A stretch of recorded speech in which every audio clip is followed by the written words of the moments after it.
Hey guys, we're hanging out. Welcome to Bedtime Stories starring Cubrage and Nerico. Yeah, bedtime stories. Bought a crap load of comics. I like that word. Crap. Right here, starting X-Men, newest one. Can't see it. I forgot what's Oh my god.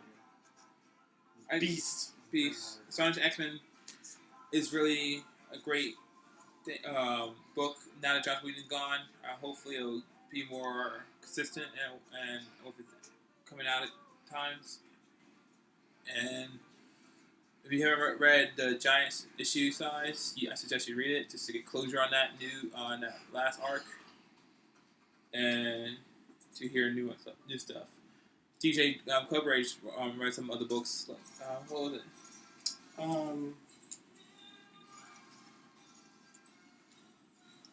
One moment. You don't have any any X-Files. I thought you had it. No, I didn't. That's the thing. Fuck. Well, I read the New Exiles. I've been keeping up on New Exiles. And, but there was a cover on here that I was kind of scrumptious about. This one. Oh, this one. It's, Ultimate Origins, number 2. March on Ultimatum arc, I guess. Really, really, really, really hot version of Captain America. I'm loving Ultimate Captain America. Want to have his babies? I would shit out his kids, yes.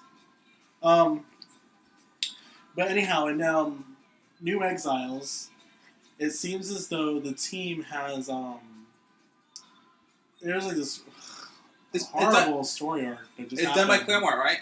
Still done by Claremont. Claremont ruins every comic he touches.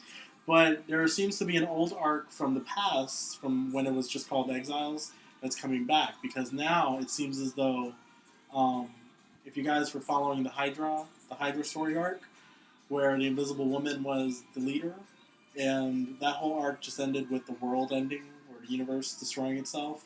But I guess in the Invisible Woman and Wolverine, the Hydra Wolverine found a way to escape, and they've been kind of hopping universes now to recruit villains or something for their, for their conquest or whatnot. I'm not really sure what's going on. I kind of see a few things happening, but then again, it could be like that they're prolonging it, because this past world that they were in, Morph and Sage got captured, and then there was this villain who had psychic attacks, and Morph was unconscious, so they kind of set up to where after he kicks Sage's ass, he's going to go after Morph. And of course, if you guys know, any loyal followers to Exiles, that Proteus resides inside Morph, and right now Proteus thinks he's Morph. So I kind of see that coming.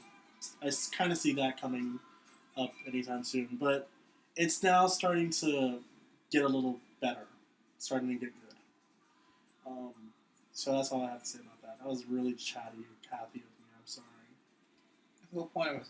Anyway, another cool thing about Marvel has done, and they brought back NYX. If no one, I never heard of it. well, because you're not a good comic boy. NYX is a great, mature read about inner New York and how mutant society works out. I suggest it to anybody to read the first arc. It introduced X-23 into the Marvel world. It was done by Joe Quesada. It gave me respect for Joe Quesada. For the first book. The new read is pretty. It's been maybe like 2 years since the last NYX came out, but it's cool. I'm cool with that. But it was a good read. It's once again mature.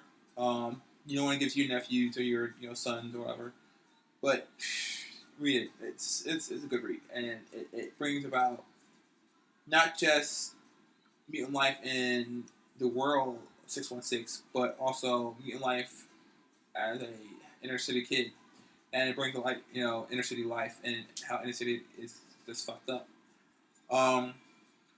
Yayness for the new Runaways. Yeah, I'm not sure why it's starting over again with issue 1. It started over again when Victor came in. Remember when Victor came in?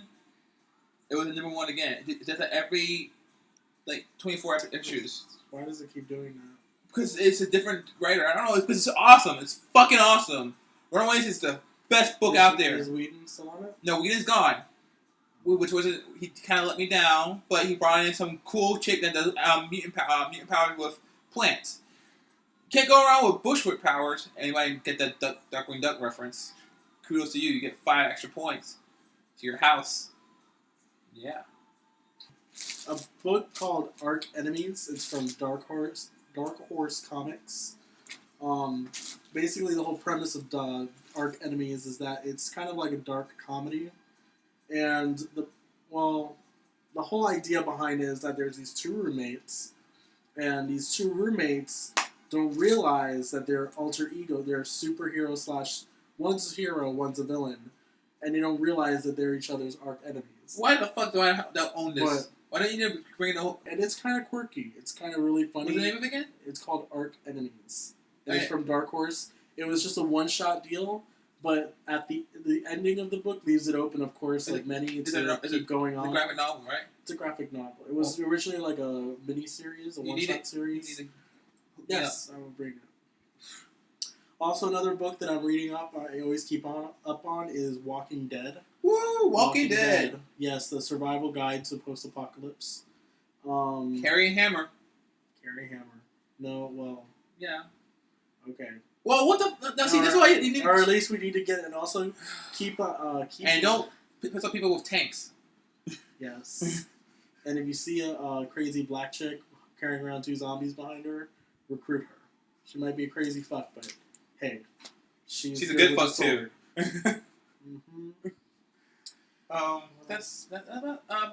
Speaking of post-apocalypse, we recently saw a so Babylon post-apocalyptic movie. Yeah, we saw Babylon AD with Vin Diesel. Vin Diesel.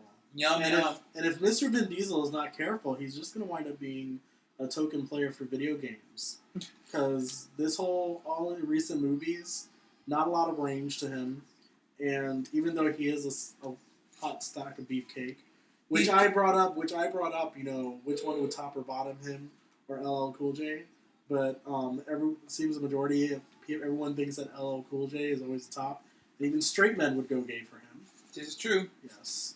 So I would like to see LL Cool J top Vin Diesel, but then I both want to see them be... Fuck. Well, that too, and I both wanted to see, like, Dwayne The Rock is bitches, or whatever. They would be the bottom for The Rock. Wishful thinking. But, you know, Babylon AD is a futuristic post-apocalyptic movie that has a little twist and ending, but it's so full of cliches. It's like the cliche capital of the world. It's like all in a post-apocalyptic world is cliches and one-liners. But it was a fun watch, and I say watch it, and just, you know, because I think it's based off a French book, and French. They're just good for their toast and freedom fries.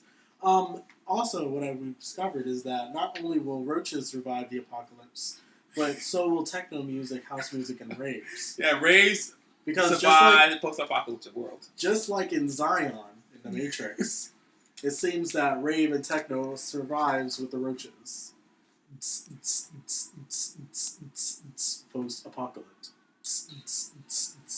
So, we say read NYX, read Runaways, find out what's going on in Exiles. And if you guys haven't read Walking Dead, pick that up. And fuck that up. All you have to do is just pick up the first graphic novel. It's real inexpensive. It's only like maybe $12. And if you don't like it, it's kind of like you're not investing too much because the first volume of that graphic novel, the trade paperbacks, leaves it open but with some closure. So it's not like you're going to get addicted. But I promise you, if you read one, you're going to go for all of them after that because it's fantastic. Buy in bulk. And just graphic novels in bulk is good. FYI, a lot of you might know this, but the same writer of Walking Dead did writing for... He also wrote Marvel Zombies. So if you like Marvel Zombies, you'll definitely like Walking Dead. Alright, so we're going to peace out now. And... Oh, is that it? Yeah, we're going to have that. Like, it's been over 10 minutes. Oh, yeah. And plus, I gotta drive home. Alright, everybody have a good night.